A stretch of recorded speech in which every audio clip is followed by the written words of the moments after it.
صحیح بخاری کی حدیث ہو اور ایک طرف دوسری کتابوں کی حدیث ہو تو بخاری کی حدیث پر ہی عمل کیا جائے گا دوسری کتابوں کی حدیث کے مقابلے میں۔ یہ اصول بھی بالکل غلط ہے اور اس کا غلط ہونا بھی صحیح بخاری سے ہی ثابت ہوتا ہے۔ صحیح بخاری کے اندر امام بخاری رحمۃ اللہ علیہ نے تقریباً کوئی 5-7 جگہ پر یہ حدیث لکھی ہے۔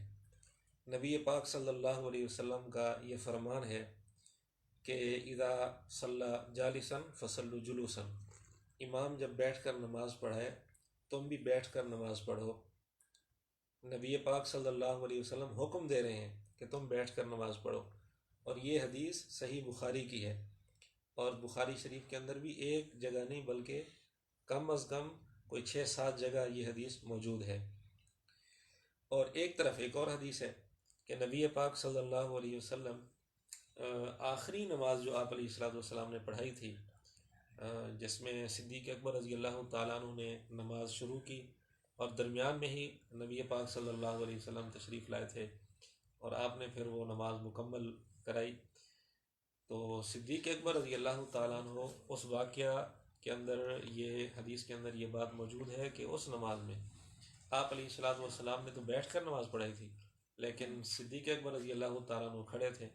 جب وہ کھڑے تھے تو ظاہر ہے باقی صحابہ بھی کھڑے تھے۔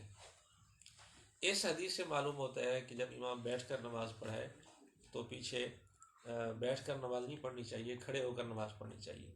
لیکن یہ حدیث بخاری شریف میں نہیں ہے، دوسری کتابوں کے اندر یہ حدیث ہے۔ سنن ابن ماجہ کے اندر یہ حدیث ہے، اور اسی طرح حدیث کی دیگر کتابوں کے اندر یہ حدیث ہے، بخاری شریف میں یہ حدیث نہیں۔ اب بات یہ ہوگی کہ ایک طرف بخاری کی حدیث ہے، اس سے معلوم ہوتا ہے کہ امام بیٹھ کر نماز پڑھائے، مقتدی کو بیٹھ کر نماز پڑھنی چاہیے۔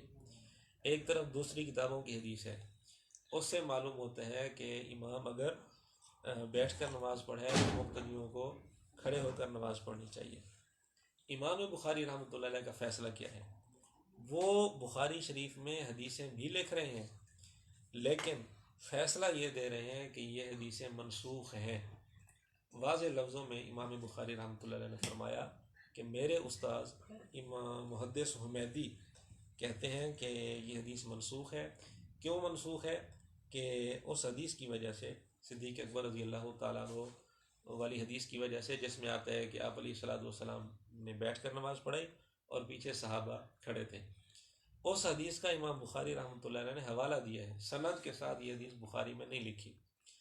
تو یہ فیصلہ کر کے امام بخاری رحمۃ اللہ علیہ نے بتا دیا کہ یہ جو غیر مقلدین کا اصول ہے کہ ایک طرف صحیح بخاری کی حدیث ہو اور ایک طرف دوسری کتابوں کی حدیث ہو، تو ہر حال میں بخاری کی حدیث پر عمل کیا جائے گا، یہ اصول غلط ہے، اور امام بخاری رحمۃ اللہ علیہ نے اس اصول کی تردید خود کر دی ہے۔ عجیب بات ہے کہ خود غیر مقلدین کا بھی اس اصول پر عمل نہیں ہے۔ مثال کے طور پر صحیح بخاری کے اندر یہ حدیث ہے کہ نبی پاک صلی اللہ علیہ وسلم جوتے پہن کر نماز پڑھا کرتے تھے۔ صحیح بخاری صفحہ 56 پر یہ حدیث ہے، اور امام بخاری نے باب بھی یہی قائم کیا ہے، باب الصلاۃ فی النعال یا باب الصلاۃ فی النعال۔ لیکن جوتے اتار کر نماز پڑھنے کی حدیث صحیح بخاری میں نہیں ہے۔ دوسری کتب حدیث کے اندر حدیث ہے کہ آپ علیہ السلام جوتے اتار کر نماز پڑھتے تھے، لیکن جوتے اتار کر نماز پڑھنے کی حدیث بخاری میں نہیں ہے۔ اب دیکھیں، ایک طرف صحیح بخاری کی حدیث ہے جوتے پہن کر نماز پڑھنا، دوسری طرف دوسری کتابوں کی حدیث ہے۔ غیر مقلدین اگر اپنے اصول میں سچے ہوتے اور اپنے اصول پر پکے ہوتے تو ان کو چاہیے تھا کہ ہر نماز جوتے پہن کر پڑھتے، لیکن ایسا نہیں ہے۔ غیر مقلدین نماز جوتے اتار کر پڑھتے ہیں، تو اس سے معلوم ہوا کہ خود غیر مقلدین بھی اپنے اس اصول پر کاربند نہیں ہیں، اپنے اس اصول پر پکے نہیں ہیں۔ ان کا اصول صرف رفع یدین یا ایک دو مسائل کی حد تک ہوتا ہے، باقی مسائل میں یہ اپنے اصول کو خود ہی چھوڑ دیتے ہیں۔ یہ ان کے خود ساختہ اصول ہیں کہ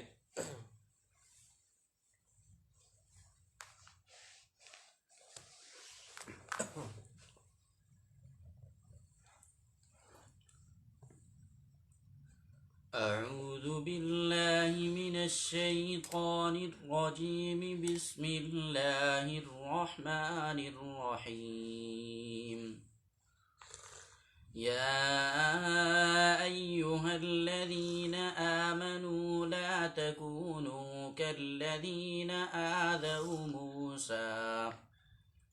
آذوا موسى فبرأه الله مما قالوا وكان عند الله وجيها يا أيها الذين آمنوا اتقوا الله وقولوا قولا سديدا يصلح لكم أعمالكم ويغفر لكم ذنوبكم ومن يطع الله ورسوله فقد فاز فوزا عظيما إنا عرضنا الأمانة على السماوات والأرض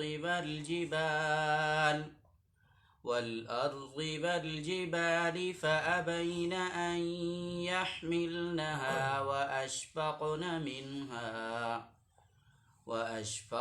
منها وحملها الإنسان إنه كان ظلوما جهولا ليعذب الله المنافقين والمنافقات والمشركين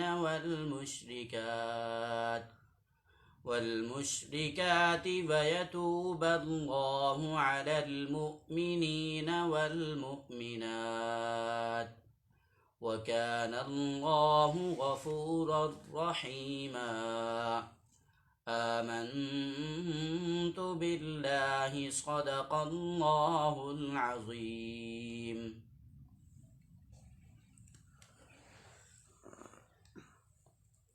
بسم اللہ الرحمن الرحیم۔ تو غیر مقلدین نے حدیث پر عمل کرنے کے لیے یہ اصول بنا رکھا ہے کہ ہر صورت میں سند کو دیکھنا ہے، سند جس کی زیادہ صحیح ہو ہر حال میں عمل اسی پر کیا جائے گا۔ لیکن یہ اصول درست نہیں ہے کہ ہر حال میں سند کو دیکھا جائے۔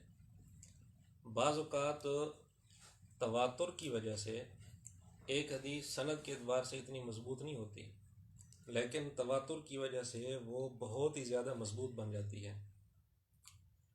تواتر کی بہت اہمیت ہے اور غیر مقلدین اس تواتر کو نہیں دیکھتے۔ اس کی ایک مثال سمجھیں۔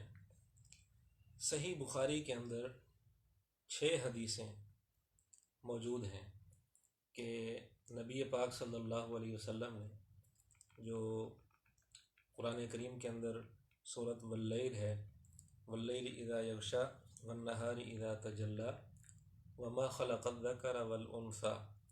اب تواتر کے ساتھ جو قرات چلی آ رہی ہے وہ یوں ہے،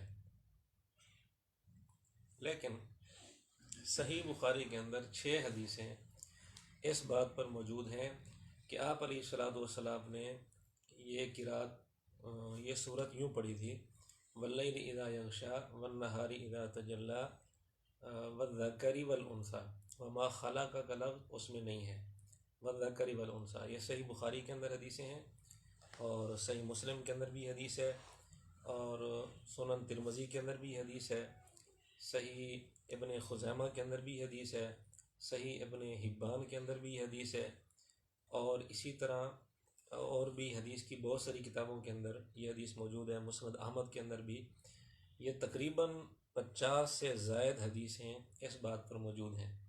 اب بالکل صحیح حدیثیں ہیں، لیکن تواتر کے ساتھ جو قرات ہے وہ قرات یہی ہے، واللیل اذا یغشا والنہار اذا تجلی وما خلق الذکر والانثی۔ غیر مقلدین بھی قرات یہی پڑھتے ہیں، وما خلق الذکر والانثی۔ اب ہمارا غیر مقلدین سے یہ سوال ہے کہ اگر ہر حال میں سند کو دیکھنا ہے، تواتر کو نہیں دیکھنا، تو غیر مقلدوں کو چاہیے کہ آج سے قرآن کریم بھی اس سند کو سامنے رکھتے ہوئے قرآن کریم یوں ہی پڑھیں، والنہاری اذا تجلی والذکر والانثی پڑھا کریں، وما خلق الذکر والانثی نہ پڑھا کریں۔ لیکن اگر وہ بھی وما خلق الذکر والانثی پڑھتے ہیں تو اس کا مطلب یہ ہے کہ تواتر کی اہمیت کا وہ بھی انکار نہیں کر سکتے۔ اسے اندازہ کریں کہ تواتر کی کتنی اہمیت ہے۔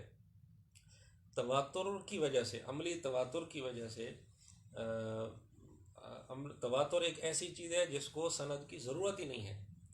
بعض دفعہ ایک حدیث سند کے اعتبار سے ضعیف ہوتی ہے، لیکن تواتر کی تائید اگر اس کو حاصل ہو جائے تو وہ سند کا محتاج نہیں رہتا تواتر۔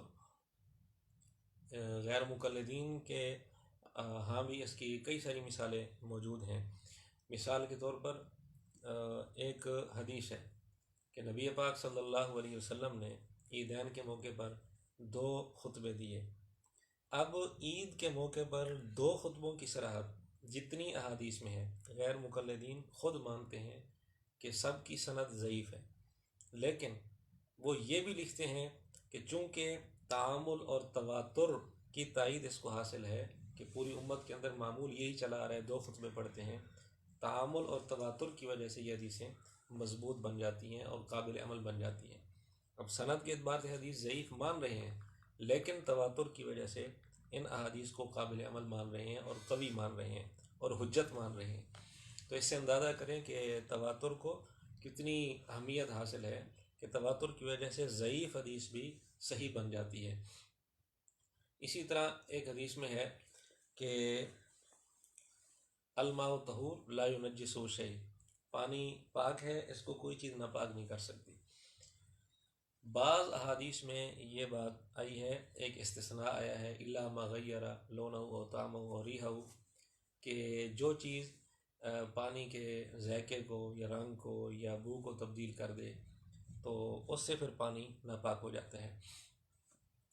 اب جس حدیث میں یہ استثناء موجود ہے سب کی سندیں ضعیف ہیں، لیکن اس کے باوجود غیر مقلدین نے اپنی کتابوں کے اندر یہ لکھا ہے کہ اگرچہ ان کی سند ضعیف ہے لیکن تعامل امت اور تواتر کی وجہ سے یہ ضعف ختم ہو جاتا ہے اور حدیث بالکل صحیح بن جاتی ہے۔ تو اس سے معلوم ہوا کہ تواتر ایک ایسی چیز ہے کہ جو سند کا محتاج نہیں ہے۔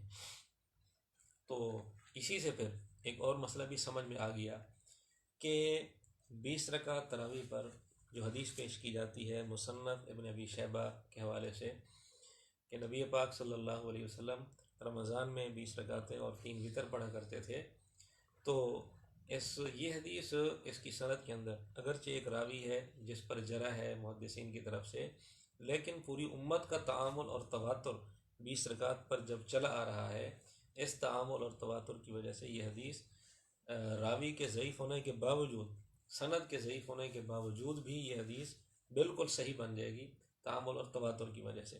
اگر تواتر کی اہمیت کا انکار کرنا ہے تو پھر غیر مقلدوں کو چاہیے کہ صحیح بخاری کے مطابق قرآن کریم واللیل اذا یغشی والنہار اذا تجلی والذکر والانثی پڑھا کریں، ورنہ اس کے مقابلے میں کوئی صحیح حدیث دکھا دیں جس کے اندر قرات یہ لکھی ہو وما خلق الذکر والانثی، صحیح حدیث نہیں ہے، یعنی سند کے اعتبار سے صحیح حدیث، وہ صرف اور صرف تواتر کی وجہ سے ہم یہ قرات پڑھتے ہیں اور غیر مقلدین بھی پڑھتے ہیں۔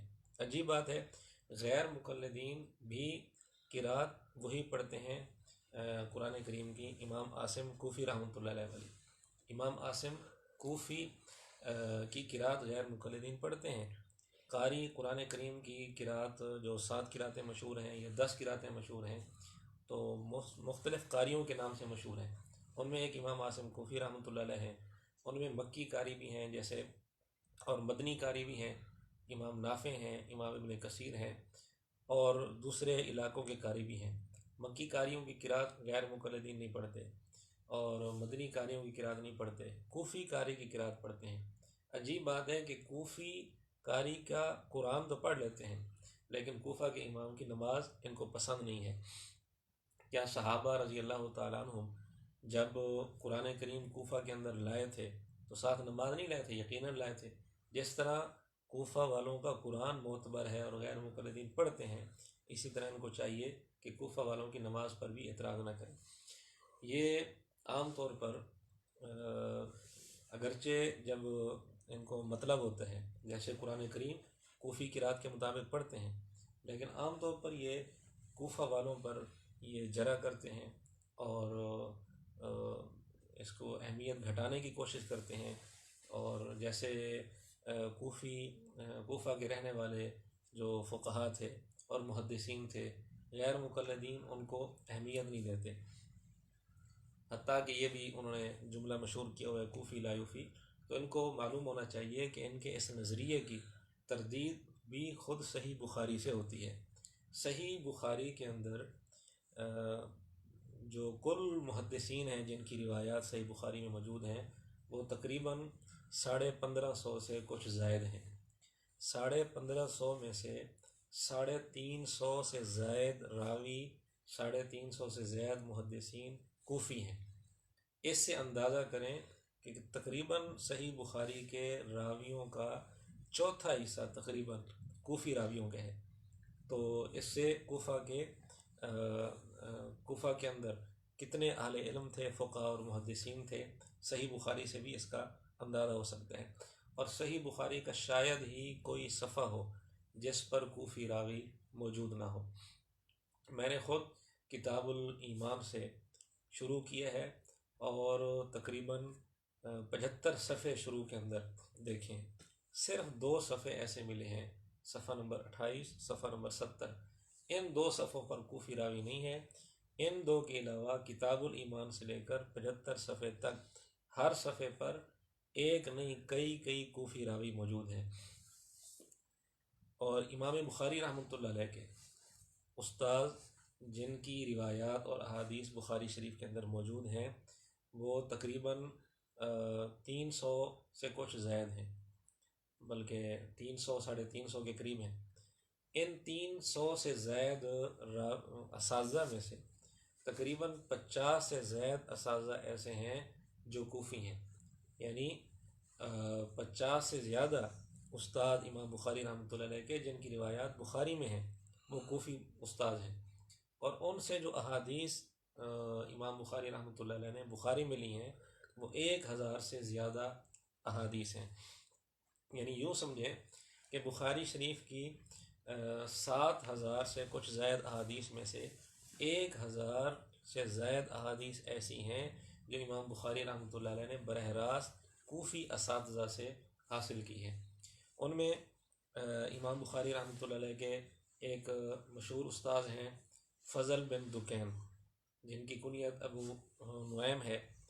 صرف ان کی روایات تقریباً 200 کے قریب ہیں۔ یہ امام بخاری رحمۃ اللہ علیہ کے براہ راست استاد ہیں، اور اس طرح اور بھی کوفی استاد امام بخاری رحمۃ اللہ علیہ کے 1000 احادیث براہ راست امام بخاری رحمۃ اللہ علیہ کی صحیح بخاری میں وہ ہیں جو انہوں نے کوفی اساتذہ سے حاصل کی ہیں۔ تو اس لیے کوفہ کے اندر اللہ رب العزت نے بہت بڑے بڑے فقہا اور محدثین پیدا کیے ہیں۔ سفیان ثوری رحمۃ اللہ علیہ ہیں، بہت بڑے محدث بھی ہیں، فقیہ بھی ہیں۔ ان کی روایات صحیح بخاری کے اندر سینکڑوں کی تعداد میں موجود ہیں۔ اور اسی طرح سفیان بن عیینہ رحمۃ اللہ علیہ بہت بڑے محدث ہیں، یہ بھی کوفی ہیں، ان کی سینکڑوں کی تعداد میں احادیث بخاری کے اندر موجود ہیں۔ اور اس طرح کے بہت بڑے بڑے محدثین ہیں کوفہ سے تعلق رکھنے والے، وہ امام بخاری رحمۃ اللہ علیہ نے ان سے کثرت کے ساتھ احادیث لی ہیں۔ اور صرف احادیث نہیں، بلکہ امام بخاری رحمۃ اللہ علیہ نے جو صحیح بخاری کے اندر فقہا کے فتاوی نقل کیے ہیں، ان فقہا میں بہت سارے فقہا ایسے ہیں جو کوفہ کے رہنے والے ہیں۔ یعنی امام بخاری رحمۃ اللہ علیہ نے کوفی فقہا کے فتاوی بطور دلیل کے اور بطور حجت کے، بطور حوالے کے نقل کیے ہیں، اپنی تائید میں نقل کیے ہیں۔ مثال کے طور پر ان میں ایک مشہور محدث ہیں، فقیہ بھی ہیں، محدث بھی ہیں، ابراہیم نخعی رحمۃ اللہ علیہ۔ ان کی 150 سے زیادہ روایات اور احادیث صحیح بخاری میں ہیں، اور اس کے ساتھ ساتھ ابراہیم نخعی رحمۃ اللہ علیہ کے 30 سے زیادہ فتوے صحیح بخاری کے اندر موجود ہیں، اور یہ کوفی ہیں۔ تو اس ساری تفصیل سے معلوم ہوتا ہے کہ امام بخاری رحمۃ اللہ علیہ کے ہاں کوفہ کے اہل علم فقہا اور محدثین کا کیا مقام تھا، اور آج کل کے غیر مقلدین کوفہ کے اہل علم فقہاء اور محدثین کے مقام کو گھٹانے کی ناکام اور بیجا کوشش کرنے میں لگے ہوئے ہیں۔ خود امام بخاری رحمۃ اللہ علیہ کا فرمان آتا ہے، کہتے ہیں کہ میں فلاں شہر میں اتنی مرتبہ گیا، فلاں شہر میں اتنی مرتبہ گیا، شہروں کا نام لیتے ہیں، تعداد بتاتے ہیں، لیکن جب کوفہ اور بصرہ کی بات آتی ہے تو امام بخاری رحمۃ اللہ علیہ کہتے ہیں کہ میں کوفہ اور بصرہ میں بے شمار دفعہ گیا۔ اس سے بھی اندازہ ہوتا ہے کہ امام بخاری رحمۃ اللہ علیہ نے کوفہ سے کتنا فیض حاصل کیا ہے۔ تو صحیح بخاری کے اندر امام بخاری رحمۃ اللہ علیہ کی جو روایات ہیں کوفی محدثین سے، ان سے بھی اسی بات کا اندازہ ہوتا ہے۔ تو غیر مقلدین کے اصولوں میں سے ایک اصول جو آپ کے سامنے پہلے بھی ذکر کیا ہے کہ کہتے ہیں کہ جی ایک طرف ضعیف حدیث ہو، بلکہ عجیب بات ہے، ایک اور بات آپ کے سامنے عرض کروں کہ ادھر غیر مقلدین کی طرف سے عام طور پر یہ الزام لگایا جاتا ہے کہ جو حنفی ہیں نا، حنفی وہ ضعیف حدیثیں پیش کرتے ہیں جی، جبکہ خود غیر مقلدین کی اپنی کتابوں میں دیکھا جائے تو ان کی کتابوں بہت ساری کتابیں ایسی ہیں جن کی ابتدا ہی ضعیف حدیثوں سے ہو رہی ہے، اور وہ کتابیں ان کی کوئی عام کتابیں نہیں، بڑے بڑے علماء کی کتابیں ہیں۔ مثال کے طور پر غیر مقلدین کے شیخ الکل میاں نذیر حسین دہلوی، ان سب کے استاد ہیں، بڑے عالم ہیں، ان کی کتاب ہے معیار الحق۔ اس معیار الحق کی پہلی حدیث انہوں نے جو لکھی وہ ہے کہ حضور اکرم صلی اللہ علیہ وسلم کا یہ فرمان، الساکت عن الحق شیطان اخرس، کہ حق سے خاموش رہنے والا گونگا شیطان ہے۔ یہ نبی پاک صلی اللہ علیہ وسلم کی طرف انہوں نے منسوب کی، حالانکہ یہ حدیث صرف ضعیف نہیں بلکہ موضوع ہے، یعنی اس کتاب کی ابتدا ایک موضوع اور من گھڑت حدیث سے ہو رہی ہے۔ اسی طرح غیر مقلدین کی ایک مشہور کتاب ہے خطبات بہاولپوری، پروفیسر عبداللہ بہاولپوری کی۔ خطبات بہاولپوری کی ابتدا جس حدیث سے ہے وہ حدیث پہلی حدیث ضعیف ہے۔ ایک اور کتاب ہے غیر مقلدین کی خطبات محمدی، محمد جوناگڑھی کی، اس کتاب کی ابتدا جو ہو رہی ہے، پہلی جو حدیث اس نے لکھی ہے وہ پہلی حدیث ہی ضعیف ہے۔ اس لیے پہلے وہ ذرا اپنے گھر کا جائزہ لیا کریں، پھر وہ احناف پر اعتراض کیا کریں۔ اسی طرح اور بھی غیر مقلدین کی طرف سے کئی سارے شبہات اور وساوس لوگوں کے دلوں میں ڈالے جاتے ہیں۔ ایک دفعہ ایک جگہ غیر مقلد نے یہ اعتراض کیا کہ بہشتی زیور میں جی بڑے گندے مسئلے لکھے ہوئے ہیں، ایسے مسئلے لکھے ہوئے ہیں جو لکھنے نہیں چاہیے تھے۔ تو اب اس موقع پر دو ہی صورتیں ہوتی ہیں۔ ایک صورت یہ ہے کہ خود غیر مقلدین کو اس کا تحقیقی جواب دیا جائے اور اچھے طریقے سے دلائل کے ساتھ بات سمجھائی جائے، لیکن اکثر ایسا ہوتا ہے کہ یہ ضدی ہوتے ہیں، اس طرح بات نہیں سمجھتے۔ اور ایک صورت یہ ہے کہ ان کی اپنی کتابوں کے حوالے دیے جائیں کہ تمہاری اپنی کتابوں کے اندر کیا کچھ لکھا ہوا ہے، کیسے مسائل لکھے ہوئے ہیں۔ بعض اوقات وہ ایسے موقع پر اپنی کتابوں سے بھی برات کا اعلان کر دیتے ہیں، بلکہ اپنی کتابوں پر بھی لعنت بھیج دیتے ہیں کہ ہمارا ان سے کوئی تعلق نہیں ہے۔ تو میں نے اس موقع پر ایک اور تجربہ کیا، میں نے اسے کہا کہ ٹھیک ہے تیری بات تو ٹھیک ہے، بہشتی زیور میں ایسے مسائل نہیں ہونے چاہیے تھے۔ پھر باتوں میں میں نے کہا کہ ایک آدمی نے اپنی کتاب کے اندر ایک مسئلہ لکھا ہے کہ اگر کوئی آدمی اپنی سالی سے زنا کر لیتا ہے تو اس کا نکاح نہیں ٹوٹتا، نکاح باقی ہے۔ میں نے کہا اس نے ایک اور مسئلہ بھی لکھا ہے کہ اگر کوئی آدمی روزے کی حالت میں کسی کی طرف دیکھتا ہے اور اتنی شہوت کے ساتھ دیکھتا ہے کہ اس کو انزال ہو جاتا ہے، مادہ منویہ خارج ہو جاتا ہے، تو اس کا روزہ باقی ہے، اس کا روزہ نہیں ٹوٹا۔ تو میں نے کہا آپ بتائیں کہ یہ مسئلے لکھنے چاہیے تھے۔ میں نے شروع میں اس کو یہ نہیں بتایا، پہلے نہیں بتایا کہ یہ کس کتاب کے اندر یہ مسئلے ہیں، تو کہتا ہے کہ جی بالکل نہیں، ایسے مسئلے نہیں لکھنے چاہیے تھے، کیونکہ ان کا یہ ذہن بنا دیا جاتا ہے، وہ اسی ذہن سے پھر آگے چلتے ہیں۔ تو جس طرح بہشتی زیور کے بارے میں یہ ذہن اس کا بنا ہوا تھا، تو اس نے اسی ذہن سے جواب دیا، کہتا ہے یہ مسئلے نہیں لکھنے چاہیے۔ میں نے پھر اس کو کہا کہ یہ دونوں مسئلے بخاری شریف کے اندر امام بخاری نے لکھے ہیں۔ تو جو ہی اس نے یہ بات سنی فوراً پھر خاموش ہو گیا، کوئی بات اس نے نہیں کی، بار بار اس سے پوچھنے کے باوجود خاموش بیٹھا رہا۔ تو اس طرح کے مسائل جو عوام الناس، عام لوگوں کی نظروں میں عجیب سے معلوم ہوتے ہیں، حالانکہ ان کو ذکر کرنا شرعی طور پر اس میں کوئی عیب نہیں ہوتا، بلکہ ضروری ہوتے ہیں، لیکن عوام الناس کے سامنے جو مسائل جو عجیب سے معلوم ہوتے ہیں ان کو اچھالتے ہیں اور عوام الناس کے سامنے پیش کر کے فقہ سے متنفر کرنے کی کوشش کرتے ہیں۔ ایسے مسائل خود صحیح بخاری کے اندر امام بخاری رحمۃ اللہ علیہ لکھیں۔ اسی طرح ایک اور کسی غیر مقلد سے واسطہ پڑھے، آپ اس سے پوچھ لیں کہ ایک آدمی نے اپنی کتاب کے اندر یہ مسئلہ لکھا ہے، کتے کا جھوٹا پانی اگر موجود ہے، کوئی اور پانی نہیں ہے، صرف کتے کا جھوٹا پانی موجود ہے، تو اس پانی سے وضو کر لے اور ساتھ تیمم بھی کر لے۔ فوراً غیر مقلدین کی طرف سے جواب یہی ہوگا کہ یہ مسئلہ غلط ہے۔ پھر آپ اس کو کہیں کہ یہ مسئلہ بخاری میں لکھا ہوا ہے، امام بخاری رحمۃ اللہ نے لکھا ہے، اس کا پھر ان کے پاس کوئی جواب نہیں ہوتا، کیونکہ بخاری شریف پر وہ جرأت نہیں کر سکتے اور ہمت نہیں کر سکتے فتویٰ لگانے کی۔ بات یہ ہے کہ یہ مسائل کا ایک اجتہادی اختلاف ہوتا ہے، تو علماء اور محدثین کے اندر، فقہا کے اندر اختلاف چلتا رہتا ہے۔ اب ان فروعی اختلافات کو سامنے رکھ کر اور عوام الناس کے سامنے رکھ کر اچھالنا اور اس طرح فقہا کی اہمیت لوگوں کے دلوں میں گھٹانا، یہ غیر مقلدین کا ایک بہت بڑا فتنہ ہے، اور اس فتنے کی نشاندہی ایک حدیث میں بھی نبی پاک صلی اللہ علیہ وسلم نے کی ہے۔ ایک حدیث میں آتا ہے کہ پہلی امتوں میں ایک آدمی کسی کے ہاں مہمان گیا، تو وہاں ایک کتی بھی تھی جو ہر آنے والے کو بھونکتی تھی۔ اس کتی نے اس دفعہ یہ دل کے اندر یہ تہیہ کیا کہ آج کے آنے والے مہمان کو میں نہیں بھونکوں گی۔ کتی تو خاموش رہی، لیکن اس کتی کے پیٹ میں جو بچے تھے وہ بھونکنے لگ گئے۔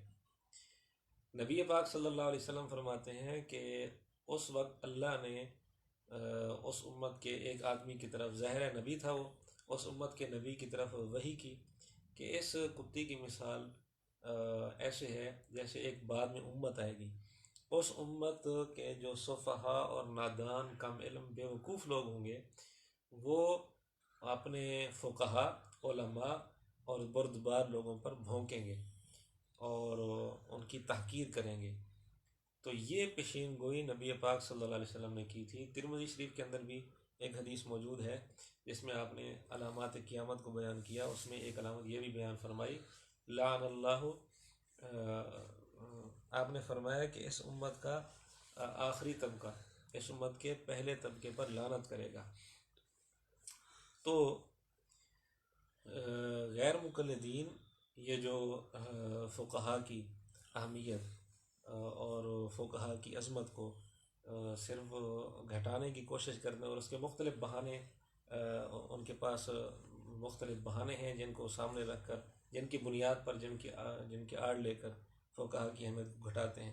کبھی یہ اختلافات، جو فروعی مسائل میں اختلافات کا بہانہ بنائیں گے اور یہ لوگوں کو کہیں گے کہ جی قرآن حدیث کی طرف آ جاؤ، تمہارے اختلافات ختم ہو جائیں گے۔ نعوذ باللہ، فقہا نے دین کو ٹکڑے کر دیا، دین کے 4 ٹکڑے کر دیے۔ حقیقت یہ ہے کہ غیر مقلدین کے اپنے آپس میں اتنے سخت اختلافات ہیں کہ ایک دوسرے کو کافر تک یہ کہتے ہیں۔ خود نماز کے مسائل لے لیں، نماز کے اندر ان کے آپس میں سخت اختلافات موجود ہیں۔ نماز کا مثال کے طور پر کوئی مسئلہ ایسا نہیں جس کے اندر غیر مقلدین کا آپس میں اختلاف نہ ہو۔ رکوع کے بعد ہاتھ باندھنا ہے یا چھوڑنا ہے، اتنا ان کا آپس میں سخت اختلاف ہے کہ آپس میں کتابیں لکھی گئی ہیں۔ اب اگر کوئی غیر مقلد کہتے ہیں کہ ہمارے مذہب کی طرف آ جاؤ، تمہارے اختلافات ختم ہو جائیں گے، تو ہمارا سوال یہ ہے کہ تم پہلے اپنا اختلاف تو ختم کرو، دعوت بعد میں ہمیں دینا، پہلے اپنے اختلاف ختم کرو۔ رکوع کے بعد ہاتھ باندھنا ہے یا چھوڑنا ہے، ان کا ایک مولوی رسالے لکھ رہا ہے، کتابیں لکھ رہا ہے کہ جی رکوع کے بعد ہاتھ چھوڑنے چاہیے اور ہاتھ باندھنا بدعت ہے، اور دوسرا کتابیں لکھ رہا ہے ان کا مشہور مولوی ہے شیخ العرب والعجم ہے بدیع الدین راشدی، اس نے باقاعدہ کتاب لکھی کہ رکوع کے بعد ہاتھ باندھنا سنت ہے اور ہاتھ چھوڑنا خلاف سنت ہے۔ اس طرح کے بہت سارے مسائل میں، خود نماز کے بہت سارے مسائل میں ان کے آپس میں اختلافات ہیں اور دھڑے ہیں، گروہ بندی ہے۔ تو یہ کس منہ سے کہتے ہیں کہ ہمارے مذہب کی طرف آ جو اختلافات ختم ہو جائیں گے؟ یہ صرف اور صرف ان کو فقہا کے ساتھ بغض ہے اور اناد ہے، اور اسی فرقے کی بقول امام قرطبی رحمۃ اللہ علیہ کے حدیث میں نشاندہی کی گئی ہے۔ نبی پاک صلی اللہ علیہ وسلم نے ایک حدیث میں جو فرمایا کہ پہلی امتوں میں 72 فرقے تھے، میری امت میں 73 فرقے ہوں گے، ایک فرقہ جنت میں اور باقی جہنم میں جائیں گے۔ امام قرطبی رحمۃ اللہ علیہ نے تفسیر قرطبی میں یہ بات بیان فرمائی کہ آخر اس امت کے اندر ایک طبقے کا اور ایک فرقے کا اضافہ کیوں ہو گیا؟